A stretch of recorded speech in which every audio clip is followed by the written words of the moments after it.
And welcome our headliner today. He is Chris Heisey. He is the CIO, the Chief Investment Officer at Merrill, Bank of America Private Banks. Good to see you again. Welcome back.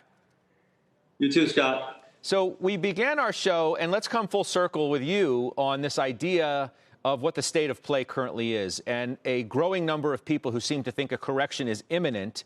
Do you? Well, who really knows, actually? But when you look at this seasonality in this part of the market, and listening to some of the guests there, some people hope there is some sort of a pullback because there's a lot of cash out there to reinvest in areas that simply could come down 10% or so.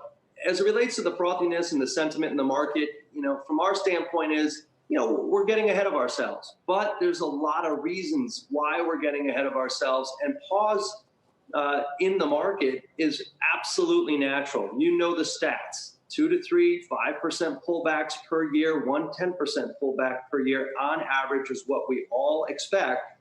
And when it comes, if you have cash ready, rebalancing portfolios is all about compounded total return. Maybe it just doesn't come.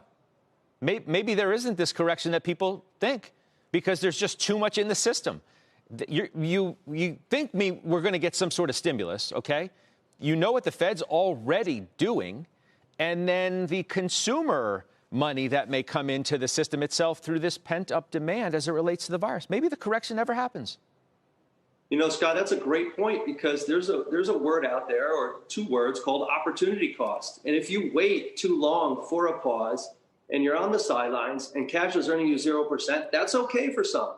But for those who are looking for a specific target, specific type of total return for their portfolio, that's a big opportunity cost.